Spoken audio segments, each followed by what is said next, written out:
So today is day 311 of the October 7th war and the Hamas hostage crisis.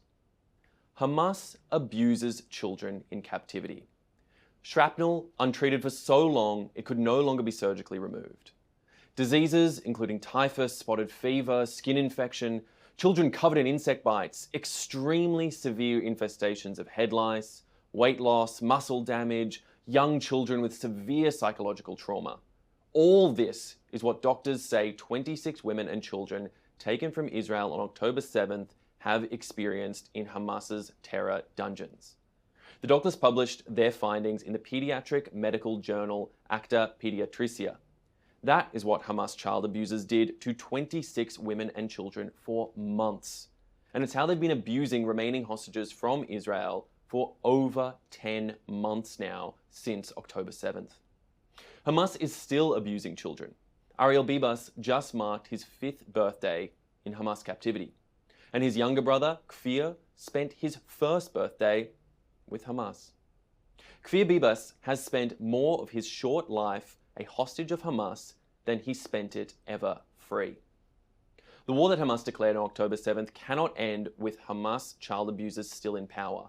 It cannot end with innocent children, their parents and grandparents being held hostage by Hamas. We must state loudly the ongoing call for the 3 Ds: destroy Hamas, demilitarize the Gaza Strip, and deradicalize Gazan society. The war cannot end with Hamas able to carry out another October 7th, as Hamas has repeatedly promised they will do again and again. And the hostages must be freed from the Hamas abusers now. From all corners and without trepidation, the world must demand their immediate release. So this is a call to you watching now. Tell your leaders to tell Hamas and its backers, Qatar, Turkey, and Iran, to let them go now. Now, in that vein, it is encouraging to see that today's joint statement from the leaders of the UK, France, and Germany. They're endorsing the US call for negotiations in order to get a release of hostages. Because Hamas is again refusing to release our hostages. Hamas is not only refusing to negotiate in good faith, Hamas is actually refusing to negotiate at all. The world needs to demand Hamas release the hostages immediately and unconditionally. It shouldn't be begging murderers to come to the table. Hamas's leader, Sinwar, from deep within his bunker hiding place, says he has Israel right where he wants it. He's happy to keep fighting to the last drop of Gazan blood, sacrificing his own people for his ideological cause, while keeping baby Kfir close at hand as an insurance policy to protect him even further. And it's crucial that our allies continue to send a message to the Hamas murderers and child abductors and to their Iranian benefactors. This ends with hostages out today and no Hamas able to take hostages out tomorrow. UK Prime Minister Starmer, President Macron, and Chancellor Scholz sent another message to Tehran, this time directly, stating, don't. Don't dare attack Israel. Don't dare send your proxy armies to attack Israel from Lebanon, Syria, Iraq, or Yemen. The diplomatic effort to contain Tehran's tyrannical caliphate comes alongside military preparation to defend the people of Israel from the Iranian regime's threat to murder them. And right now, the latest Israeli intelligence indicates that the Islamic Republic of Iran is still planning on launching its attack imminently. Our defense minister just shared that estimate with the US Secretary of Defense, as reported by Axios. And the US has positioned significant military assets, ships, jets, and other systems in order to protect against the Iranian regime's very serious military threats. To be clear here, Israel doesn't want war with Iran. But if Iran doesn't stand down, Israel and its allies will do whatever is needed to stop the Iranian regime from attacking. All right, and now just before I take questions, I'll ask again if you can please like and subscribe. It really helps to make a difference to the platform. We're seeing amazing growth so far from our community, but we only want to keep growing further to help get our message out. All right, with all this being said, I'll now take some questions from our audience watching live on social media, and please continue to input questions. Our first question comes from Johan on Instagram Live. What is the explanation for how Hamas still holds hostages, and what justification is there in international law? Johan, there is no justification, let's be clear, in international law for the taking and holding of hostages. These are not prisoners of war here. We are talking about innocents, children, infants, as I stated, about the Bibas brothers, who were taken captive on October 7th, going against all rules of law, morality, and any sort of faith, whether it be good, bad, or otherwise, that can be reasonably accepted. The reason that Hamas continues to hold hostages is because those of Sinwar and his ilk continue to use them as human shields and mechanisms as leverage and protection in their heinous war against Israel that they started on October 7th.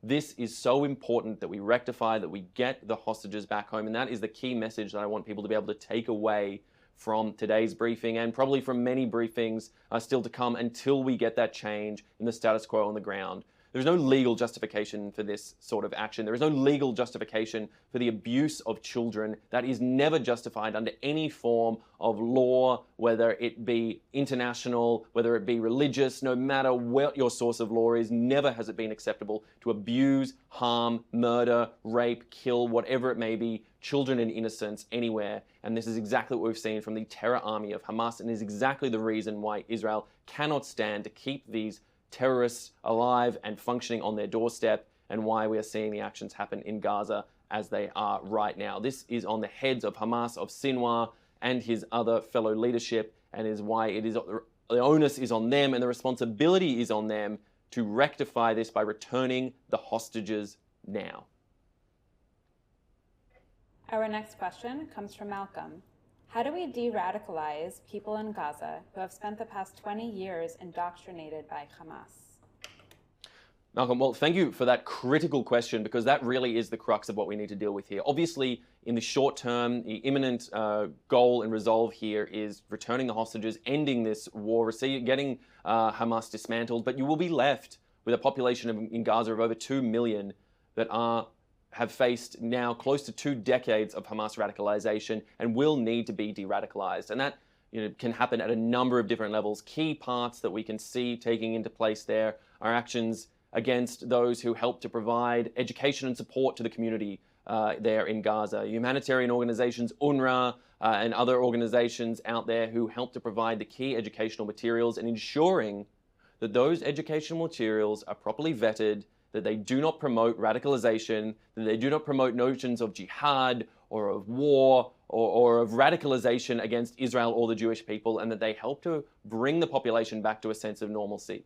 Likewise, helping to ensure that there is a civilian-run, demilitarized government operating within the Gaza Strip, unlike Hamas has done so for the past 17 years, that has held the Gazan population in check through tyrannical, authoritarian rule, to actually get to a state where you can have something resembling free, fair, liberal, perhaps even liberal democracy in the future in the Gaza Strip. There is so much potentiality there. There is so much scope for development, but it needs to come on the basis of a removal of Hamas, a return of the hostages, and, as we said, an all-purpose, all-encompassing de-radicalization with the help and goodwill of the international community to work alongside them. That really is a key and critical question. So, Malcolm, I'll say again, thank you so much for that. That is the sort of way we need to be thinking about the approaches to de-radicalization in the future in Gaza, because over the long term, that is the only way we will really reach any sense of normalcy, of peace, of security here in Israel and in the Middle East as a whole. Our next question comes from Instagram Live. Is there any intelligence to confirm that the hostages are still alive? Unfortunately, not really. At the moment, there isn't. No, Israel is not entirely sure of the state of any particular hostages. Certainly, there are some that are understood to no longer be living, but as for the remaining, it is not 100% clear what status they are in at the moment. I mean, as it stands right now, if we understood the status, as we saw during the miraculous rescue of 4 hostages just a few months ago, Israel would be going in with the best capabilities they can to try and rescue these hostages and bring them back alive and safe. But as it stands right now, we do not really have clear answers to that question. And a key part of that is an important fact that we must remember, and something that you can speak about going forward, is the Red Cross has at no point been able to access the hostages taken on October 7th, to actually verify their condition, to verify that they are there, what state they're in, are they being treated humanely or fairly. The only accounts we have are from those rescued hostages and returned hostages that we have seen back from the Gaza Strip, who have been able to give some statements about the state of various other hostages that were being held in or around the same areas as they were at various points in time. But obviously, that intelligence goes out of date and dates very quickly. So as it stands right now, frankly, there is no publicly known information about the state of any particular hostages. But I can tell you who do know, and that is the leadership of Hamas, who are in charge and holding these hostages still. And again, to return back to that key point, the onus is on them to ensure that those hostages are returned in, unfortunately, whatever state they may be in now, but this must end now, and we must get that information clearly, succinctly, and without doubt by returning the hostages back to Israel so we can move forward with our lives after October 7th. Our next question comes from Shiza on Instagram Live. How do we get the Australian government and other governments around the world to understand the threat and risk of radicalization against democracy? Well, there is one clear message that we can all do right here. We have a community thousands strong, tens of thousands strong, possibly hundreds of thousands and more, but here on this platform, that is exactly what we're trying to do, and get this community to rally together in order to go out to speak to your elected leaders. Most of you who are listening now live in democracies or have elected leaders or leadership that you are able to speak to. Write letters, make phone calls, go to public meetings, be the ones to stand up and speak out for Israel, to speak out for the hostages, to speak out against Hamas and their tyrannical rule, their terrorist army rule, and to speak out against all those who would fight against fair liberalism, democratic principles and values, and to go out into your communities and spread that message around the world.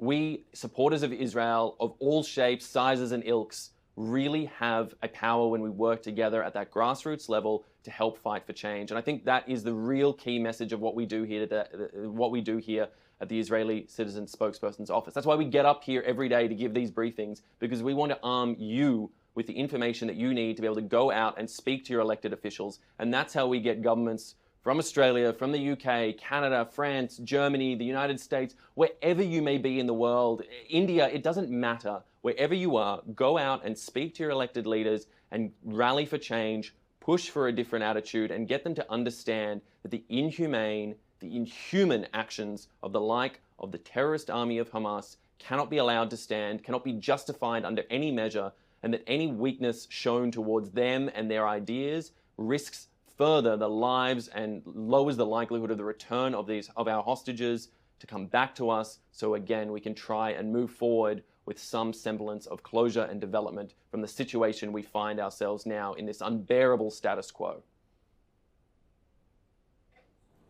Our next question comes from Madri. There's been talk about trying to overwhelm the Iron Dome. Is this actually possible, and what should we prepare for on Tisha B'Av? Unfortunately, yes, it is possible to some degree. I mean, the Iron Dome, while an almost miraculous system of incredible technology that allows counter-striking rockets to take down and intercept rockets being fired into Israeli territory, is a fallible system. It is not 100%, and it does always present a risk that even 1% can get through. But 1% of 10,000 rockets, it is still a scary number to be fired, and particularly when the rockets are fired indiscriminately or aim at civilian areas or civilian infrastructure or anywhere around where people may be hurt. Preparation should always be made at any time like this where there is a raised threat. We should always make sure to check out what the officers and government commands are and directives are coming from the government for anyone based inside Israel who may be at imminent threat in any way, shape or form. And of course, as always, being alert but not alarmed, taking sensible precautions within your home, with your family, lines of communication, travel, knowing where your nearest bomb shelter is, understanding the information you might need, having spare batteries, having spare food, whatever it is that you feel is necessary and is appropriate within your space, your community, and your situation. It is always a good idea to take these steps. That being said, while current intelligence points to the idea that an attack from Iran may be imminent in some shape or form, we don't know exactly when it'll occur. We don't know that it'll be on Tisha B'Av, whether it will or won't. We don't exactly know what the future holds as individuals, so we must always as ever, just be vigilant, be alert, make sure you're staying informed and checking appropriate sources for news and information. We'll obviously report through whatever we can as soon as we have that information. But for the time being, it's time to continue living your life. We must not let our lives be dictated by the Ayatollah or any others who might try and determine the way in which we live. We can take principles to be alert, but at the same time, it is very critical that we continue to live our lives here and enjoy. I myself am enjoying Tel Aviv and making sure I'm still getting out and making the most of things, because really we have lives to live, and we're not going to let anyone, certainly not the Iranian regime, determine how we go about living those lives. Our next question comes from Cleese on YouTube Live. When Hamas keeps declining to negotiate, why do people keep blaming the Israeli government? This is what goes on here in New York City at the weekly rallies for the hostages. Cleese, it's a good question. As we've seen, Hamas has declined to negotiate in this supposedly last-ditch round of negotiations that were scheduled for this coming Thursday. It doesn't seem like Sinwar is in a mood to negotiate from inside his bunker while his people still suffer for his crimes. But as it stands right now, you make a fair and compelling point that Israel does seem to continue to be blamed for not coming to the negotiating table, for not being good faith actors, when it is clearly Hamas that are not the ones coming to the table and trying to make a good faith deal and negotiation. And this is exactly what I said before. I won't repeat the entire point, but it is very clear that we need to continue putting pressure in these public spaces to make clear what the reality is on the ground. I think a lot of the sort of criticism that comes of Israel comes, frankly, not necessarily from pure malice, but also from ignorance. And there we can help change hearts and minds. Those with malicious intent may be a lost cause in some instances, but those who are simply ignorant are the ones that we must go out and help to educate. Because it is important that we, as supporters of Israel, go out and inform people what is really going on in the world, what is really happening in Israel, the fact that Hamas are not coming to the table in any sense of good faith. If you could ever consider a terrorist army capable of coming in good faith, those who abuse children coming in good faith. But we're not even talking about partners for peace here. We're simply talking about those who will negotiate on brass tacks a key deal to try and reach a ceasefire and a return of the hostages to Israel. But they are unwilling to give up power. They are unwilling to give up their own forms of control, what little they have left, for the sake of their own people, for the sake of the children that they hold hostage, for the sake of Israel, and for any sense of wider peace. They started October 7th, and they're living with the consequences because it serves their interests. And we must not let the world forget about that. And that is our imperative, each and every one of us, to go out and spread that message to help combat this misinformation and ignorance. Our last question for today comes from Akiva. Please tell us more about the Israeli citizen spokesdog. We love it. Whose dog is it, and why now? When it comes to Simka, the Israeli citizen spokesdog, who is barking up for Israel at every opportunity that he gets, I don't like to think of ownership in terms of any one individual. Simka belongs to the entire community. He belongs to the entire Israeli citizen spokespersons community, all you citizen spokespeople out there. He is simply a mechanism through which you can all help to understand a greater message and a greater context. And he really brings a different perspective, whether it be his lower angle to the ground, whether it be his hunt on the scent of good information and for the scent for truth, whether it be him barking up for Israel, whatever actions he may take. I think Simka really represents each and every one of us, and will continue to do so no matter what happens here in Israel, no matter what happens in the days, weeks, months ahead. He'll continue to bark up for Israel, and I suggest that you all bark up for Israel too, really. So, when it comes to Simka, he's definitely a dog of all the people. And I guess that's how he's going to stay for the foreseeable future. All right, well, on that note, that is all we have time for today. I want to thank you so much for taking the time to watch and view this daily briefing. We'll try and pass on important, key, and clear information. And I'll just say one last time, if you can please like, subscribe, share, heart on whatever platform you're on. It really helps. You watching is critical, but you really helping us to convey out that message is so incredibly valuable. And of course, we'll be back at the same time tomorrow, so make sure you check us out there. I've been Asher Westropp-Evans. Thanks for watching. Clear information. And I'll just say one last